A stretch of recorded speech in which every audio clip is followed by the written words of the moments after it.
Wilson. You appear to have soiled yourself. Thanks for coming in. Well, thank you for the invite, sir. I have to admit, I'm still getting used to the new look. Why? They said lose the mustache or lose the election. You and I haven't always agreed in the past.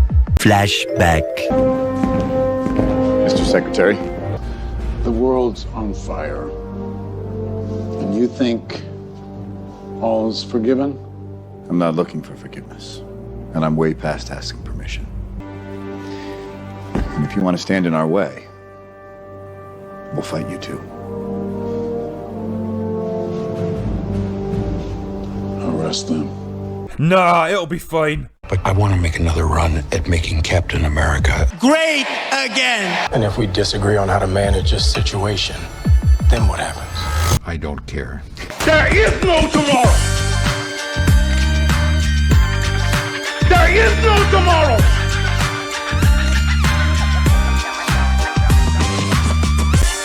There is no tomorrow! Welcome back, everyone. I just got back from watching the newest entry in the Captain America films, Captain America: Brave New World. You have to stop calling them terrorists. For me, Captain America represents a lot of different things, and I don't think the term, America should be one of those representations.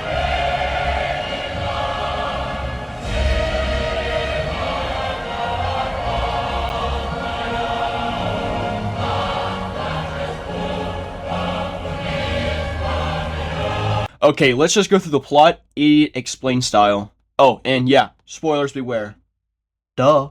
So the beginning takes place with Mr. Rossi Boy running for office. 5 months later, Ross is president. Meanwhile, Falcon is ripping off the beginning of Civil War. Falcon finds Sidewinder, but oh no, he escapes. Some time passes, Sam takes Torres to see Isaiah. They are offered to attend President Ross's treaty with the foreign countries over the whole celestial thing in the ocean. Oh yeah, also, the Celestial is made out of adamantium. Anyway, Ross is shot at by Isaiah and some Secret Service guys. Sam tries to convince Ross Isaiah didn't do it. That's when Sam goes digging to find out why Isaiah did it.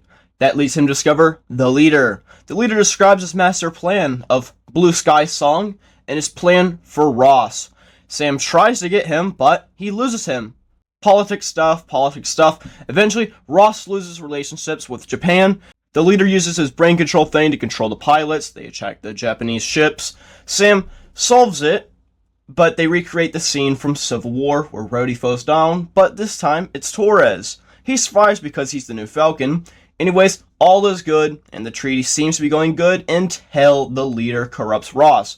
Rock hulks out for about 7 minutes. Sam wins, somehow. Ross goes to jail, so does the leader, and then Betty shows up. And then there's a post-credit scene where the leader's talking about Secret Wars. Well, honestly, I didn't think it was that bad.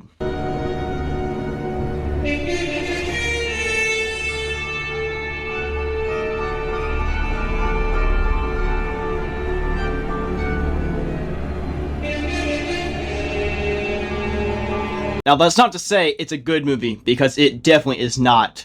But I gotta say, I'd rather watch this movie than Thor: Love and Thunder, Doctor Strange 2, Black Widow, Eternals, Ant-Man and the Wasp: Quantumania, and Wakanda Forever.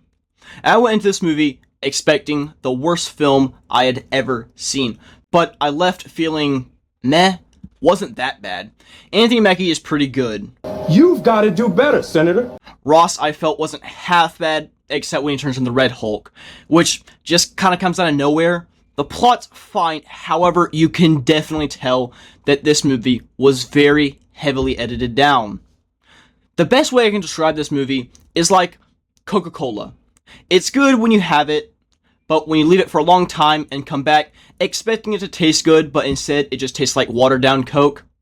It's not the best thing, but you gotta drink it to justify why you spent the price on it. Yeah, it's kind of like that. The characters are fine. If you're looking for rich characters like the previous movie, you will be sorely let down. If I had to give my worst reaction to this movie, aka the worst thing I feel, it would probably be that they try to force Sam to be Captain America so hard. In this movie, that's all they call him. I don't remember Steve ever being called Captain that much. And as I said, some scenes are just weird. Just strange editing choices. And you can definitely tell there's some extra stuff to those scenes. And don't even get me started on how dumb the leader looks. Holy Jesus. What is that?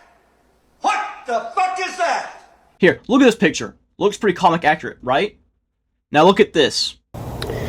My disappointment is immeasurable. And my day is ruined. It's just kind of dumb. But to be fair, the leader looks kind of dumb in general. But other than his looks, he doesn't really do all that much. The leader's the main villain. It's not the Red Hulk, who's almost not even in the movie. It's a Hulk villain. Both villains are Hulk antagonists. Now, as far as the movie closing the unanswered questions of the Celestial and the ocean, I thought it was kind of cool, and it's great to finally see after 4 years of waiting. Hope they keep it up. Don't know why they would ruin the adamantium reveal in the trailer, besides making people want to go watch the movie. And can I just say, the trailers ruined a lot without ruining anything. Some scenes in the trailers don't even happen in the movie. And almost all the Red Hulk stuff was ruined in the trailer. Now there are some cameos in this movie. Betty Ross, probably Liv Tyler's in it. And Bucky also shows up out of nowhere, probably to set up the Thunderbolts. The best way I can describe this movie is Civil War meets Winter Soldier. The beginning half I wasn't the biggest fan of, but I think it took me around the hour mark and I was like, it's fine. Could it be better? Yes. Could it be worse? It's not a bad final act, but it's not a real memorable one. And speaking of things that are not memorable, the villain leader. Bro, I just can't. I hate when writers try to write smart characters, because you know what they say, you can't write a smart character smarter than you. Anyways, I didn't hate this movie. In fact, I'd rather watch this movie on repeat than anything from Phase 4 or 5, besides the obvious. But yeah, those were just some of my thoughts. How about you tell me yours? But I can only imagine what you guys have to say. But till next time, peace. Just do it! Make your dreams